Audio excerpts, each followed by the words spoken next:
శ్రీ మహాగణాధిపతయ నమ. ఐం మహాసరస్వత్యే నమ. శ్రీ లలితాంబికాదేవ్యే నమ. రాశిఫలాల కార్యక్రమంలో భాగంగా జూలై నెల అంతా కూడా 12 రాసుల వాళ్లకు ఎలా ఉండబోతుంది, ఈ మాసం అంతా కూడా ఏ ఏ రాశి వాళ్లకు ఎటువంటి ఉపయోగాలు జరగబోతున్నాయి అనేటువంటి దాని గురించి ఇప్పుడు మనం తెలుసుకుంటున్నాము. అయితే శుక్రుడు స్వక్షేత్రగతుడై ఈ జూలై 2వ తారీఖు నుండి శుక్రుడు ఎప్పుడైతే వృషభములో ఉండబోతూ ఉన్నాడో, తర్వాత కుజకేతువులు ఇద్దరూ కూడా సింహములో ఉండేటువంటి దాని వలనను, అలాగే రాహు కుంభములో ఉండేటువంటి దాని వలనను ఎవరెవరికి ఎటువంటి యోగాలు జరగబోతాయి అనేటువంటిది ఇక్కడ అర్థమవుతున్నది. ఈ గ్రహాల యొక్క మార్పు సందర్భాన్ని బట్టి జరిగినప్పుడల్లా మన జీవితంలో కూడా వాళ్ళ పర్సనల్ జాతకాల్లో కూడా మార్పులు జరుగుతాయి గోచార ఫలితాల యొక్క రీత్యా. అయితే ఎవరైనా సరే ప్రతి మాసము కూడా, అంటే ప్రతిరోజు మనకు ఏం జరగాలనో ఎగ్జైట్మెంట్ అనేది ఉంటుంది కాబట్టి వాళ్ళ వ్యక్తిగతమైనటువంటి జాతకాలను పరిశీలన చేసుకోవాల్సినటువంటి అవసరము, ఆవశ్యకత ఉంటుంది.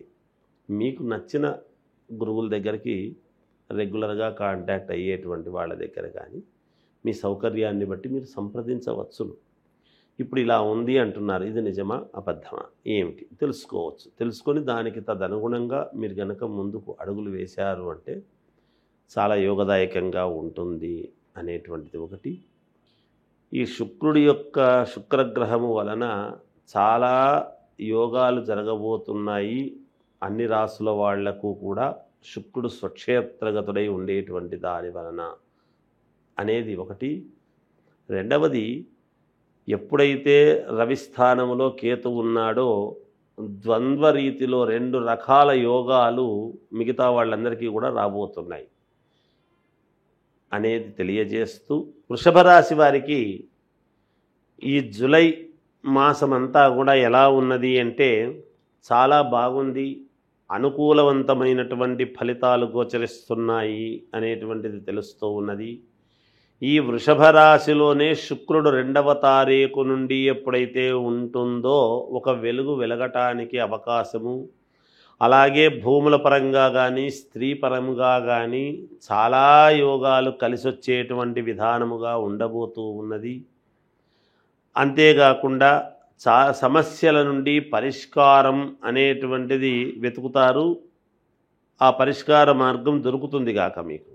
కీర్తి ప్రతిష్టలు పెరుగుతాయి, అనుకున్నటువంటి పనులు అనుకున్న విధముగా సకాలములో పూర్తి చేసుకోవటం జరుగుతుంది.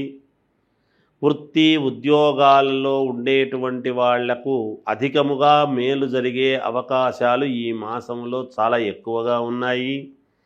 అలాగే అధికారులు మీ పనితీరును చూసుకొని మెచ్చుకునేటువంటి విధానముగా ఉంటుంది. దాని వలన కొన్ని ఉపయోగాలు కూడా మీకు ఉంటాయి గాక.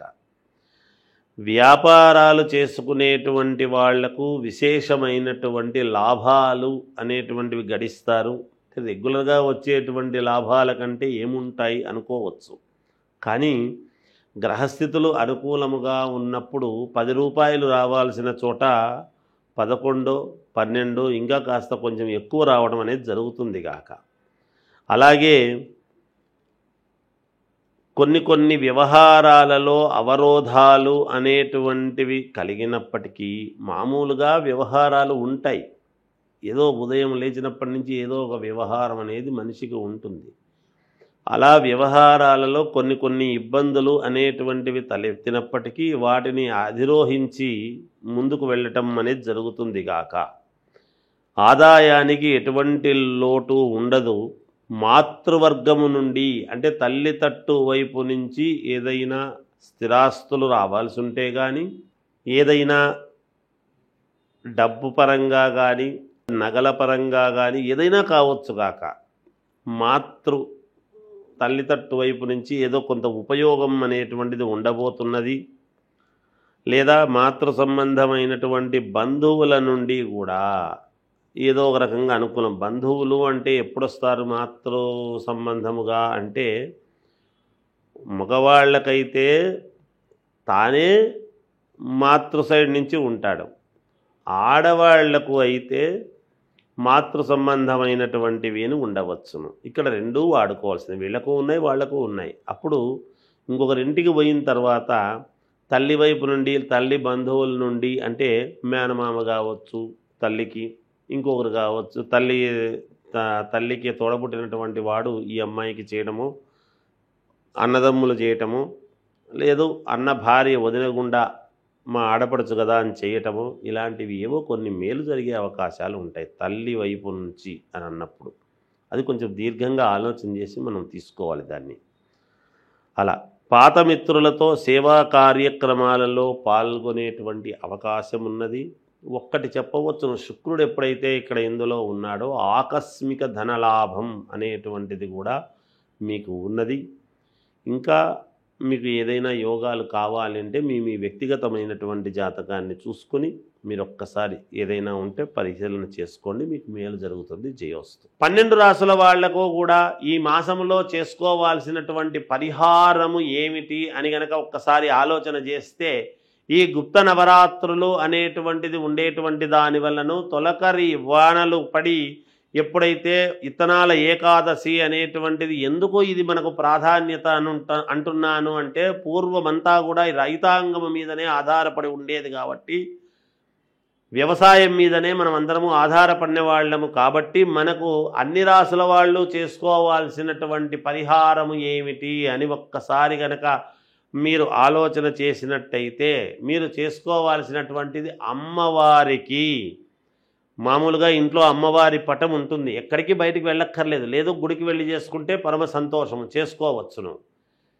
ప్రతి శుక్రవారము, ప్రతి మంగళవారము, ప్రతి రాశి వాళ్ళు కూడా ఈ రాశి వాళ్ళే, ఈ రాశి వాళ్ళు కాదు అనేటువంటిది ఏమీ లేదు. 12 రాసుల వాళ్ళు కూడా ప్రతి మంగళవారము, ప్రతి శుక్రవారము సాయంకాలము రాత్రి 10 గంటల లోపల మీరు చేయవలసినటువంటిది ఏమిటంటే, కాళ్ళు చేతులు కడుక్కున్న తర్వాత ఒక అమ్మవారి పటం ముందు కానీ, లేదా అమ్మవారిది విగ్రహం ఉంటే విగ్రహం ముందు కానీ కాసేపు ఒక్క 10 నిమిషాల పాటు కూర్చొని, 10 నిమిషాలు మాత్రమే కూర్చొని 5 తమలపాకులు, 5 ఒక్కలు, 5 పసుపు కొమ్మలు పెట్టి రాత్రిపూట, ఎందుకంటే గుప్త నవరాత్రులు అనేటువంటివి జరిగి ఉంటాయి కాబట్టి రాత్రికి చాలా ప్రాధాన్యత ఉన్నదని తెలియజేస్తున్నాను నేను, మీ పనులు కావడానికి. అలా కూర్చొని అమ్మవారిని ఓం శ్రీమాత్రే నమః, ఓం శ్రీమాత్రే నమః, ఓం శ్రీమాత్రే నమః అనేటువంటి మంత్రాన్ని 108 సార్లు, అన్నిసార్లు మేము చేసుకోలేకపోతున్నాము గురువు గారు అంటే పెద్ద విషయం ఏమీ కాదు. మనకు పనులు కావాలి అన్నప్పుడు ఒక 108 సార్లు. అయితే నేను చెప్పినట్టుగా బయటికి మంత్రము చెప్పకండి, లోపల మనస్సులో మననము చెయ్యండి. మంత్రానికి మననం చేయటం అనేటువంటిది చాలా ఉన్నతమైనటువంటి విలువ కూడా. నేను బయటికి చెప్పకపోతే మననం చేస్తే మీకు ఎలా అర్థమవుతుంది? ఏదో గురువుగారు మూగ భాష చెప్పినారని అనుకుంటారు. అలా అనుకోకూడదని నేను బయటికి చెప్పాను. నిజానికి మంత్రాలు బహిర్గతం చేయరాదు, అందుకనే ఉపదేశం అంటారు, చెవులో చెప్పాలి. అయితే ఇప్పుడున్నటువంటి పరిస్థితుల దృష్ట్యా యావత్ ప్రపంచానికి ప్రసార మాధ్యమాల ద్వారా వీళ్ళు ఎంతో ఉన్నతముగా అందరికీ తెలియాలి అనేటువంటి తాపత్రయంతో చేస్తున్నందుకు గాను ఆ యొక్క దీన్ని మీరు సద్వినియోగం చేసుకుంటారు అనేటువంటిది అనుకుంటూ, ఈ యొక్క ఇది మీరు చేస్తే మీకు మేలు జరుగుతుంది అని తెలియజేస్తూ జయోస్తు.